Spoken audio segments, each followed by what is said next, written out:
tesis saya, disertasi saya dan seterusnya. Ya meskipun baru 3 bulan, saya kira 1 quarter ya, it's more than enough to think about rethinking your own perspective, your own mungkin juga theories and methods in the study of the Quran, in the study of the tafsir, in the study of Islam. Itu jadi academically seperti itu. Itu yang memang menjadi tujuan kita. That's the main academic purpose of our program. Secondly, non-academically, you learn something about the society, about the diverse society in America. So anyone will say something about what they learn, about the community. Ternyata di Amerika ini, misalnya, people are depends on what you see. Tergantung juga sih, Anda lihat mungkin ada yang friendly, ada yang cuek mungkin, ada yang sangat suportif, ada yang caring, ada yang ingin membantu, ada macam-macam, right? So you will find and you have found and encounter many types of people, dimanapun. Tapi di Amerika special, menurut saya special. Karena Amerika itu it's not only a land of immigrants ya, bukan hanya tanah imigran, tapi juga menurut saya orang imigran di sini merasa mereka menjadi bagian dari Amerika. Jadi ada nasionalisme juga sebetulnya. Seperti Indonesia punya nasionalisme, rasa kebangsaan Indonesia. Di sini juga ada rasa kebangsaan Amerika. Tapi agak beda di sini dengan Indonesia. Satu, dari segi rasnya. Kalau di Indonesia mungkin orang dibeda-bedakan dari segi agama. Ada 6 agama, ada aliran kepercayaan ya. Jadi social identity markernya itu agama. Oke. Jadi pembeda sosial itu biasanya agama.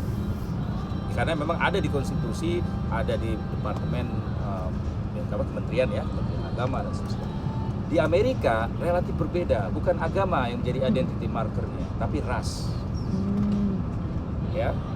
Apakah Anda orang kulit putih, kulit hitam, brown, ya? Kalau kayak kita ini, kita masuk mana, apa ya?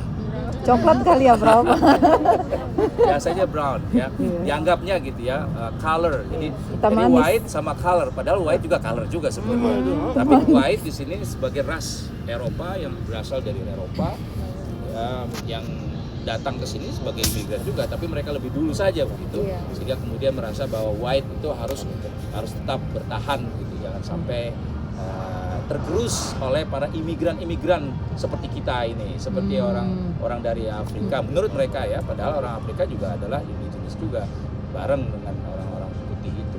Tapi itulah ras menjadi identity markernya, dan itu ada di administrasi. Jadi kalau ada formulir-formulir itu bukan agama, tapi rasnya, ya, gitu, white, kemudian Spanish, Mexican, kemudian ada Asian, ada terus banyak itu pilihannya. Ya, ada other juga di situ. Kalau emang nggak masuk di situ, other masuknya. Iya, kalau yang nggak masuk di dalam itu atau ada other itu. Walau Mungkin kulit dari apa itu? Dari tanah apa itu diciptakan? Kita ini hidup nggak mancung, kulit nggak jelas. Jadi itu ya. Jadi agama di Indonesia di sini ras. Oke, makanya agama di sini jadi semacam mengalami rasialisasi, disebut dengan racialization of Islam. Jadi Islam menjadi ras di sini. Makanya Islam diidentikan dengan Arab. Arab sebagai ras, maka dianggap kalau orang kaya Arab dengan pakaian, dengan gaya, dengan semua itu Muslim itu Arab Muslim atau Islam. Meskipun tidak demikian, mungkin Anda ketemu sama orang-orang Palestina yang Kristen misalnya, itu Kristen Palestinian, atau Lebanese misalnya, atau Egyptian yang pakai cross misalnya. Padahal orang Arab pun nggak nganggap kita bagian dari mereka ya, Bro. Betul. Jadi, makanya itu menarik. Jadi, tapi ras menjadi identity markernya. Sehingga Islam pun kemudian mengalami proses rasialisasi. Makanya ada Islamofobia. Sebetulnya itu bagian dari rasisme. Jadi makanya Islamofobia itu dianggap sebagai one form of racism. Bentuk orang anti atau takut sama ras tertentu. Padahal agama Islam itu ya din, bukan ras. Nah itulah yang kehadiran Anda menunjukkan bahwa Islam itu bukan ras. Itu bahwa orang Asia pun color itu brown itu bahkan black ya, yang black itu bahkan white juga yang masuk Islam itu adalah Muslim. Ini menurut saya key key point that we learn from our interaction in America when we talk about Islamophobia, racism, kan lebih kepada persoalan itu biasa. Dimanapun pasti itu diskusinya. Selain itu masalah poin tentang gender and sexuality yang mungkin sekarang secara akademik memang sedang terus berkembang, sehingga persoalan-persoalan LGBTQ dan seterusnya di sini tempatnya untuk bahkan ada pusatnya di sini kan, ada senternya untuk persoalan LGBTQ+ itu. Ya. Queer. Dan itu secara akademik ya. Jadi secara akademik, secara teoritis, secara metodologi itu semakin berkembang. Nah, Profesor Melissa Wilcox itu adalah salah satu ahlinya ya, chair di Department for the Study of Religion. Itu sebetulnya ahli persoalan gender and sexuality selain American religion juga. Artinya UCR itu punya expertise di bidang itu ya, termasuk Profesor Shahin Akigox itu juga expertise-nya khususnya tentang Islam dan sexuality.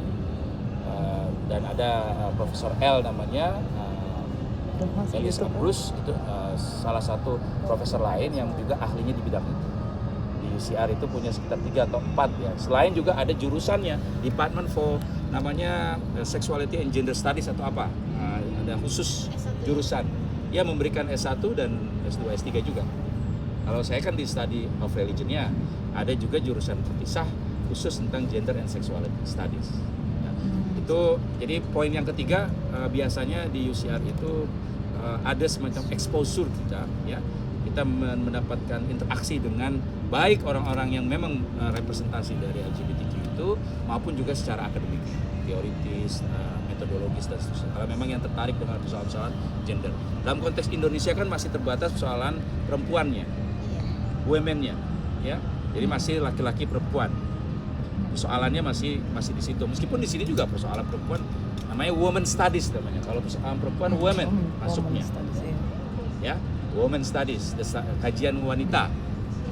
Nah, kalau yang gender and sexuality studies itu melampaui laki-laki perempuan. Gender and sexuality studies. Jadi lebih luas lagi cakupannya.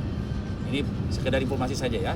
Jadi itu yang poin yang ketiga yang ingin saya sampaikan. Mungkin Anda sebagiannya mungkin ada yang ikut mata kuliah atau mungkin ambil tentang gender and sexuality studies.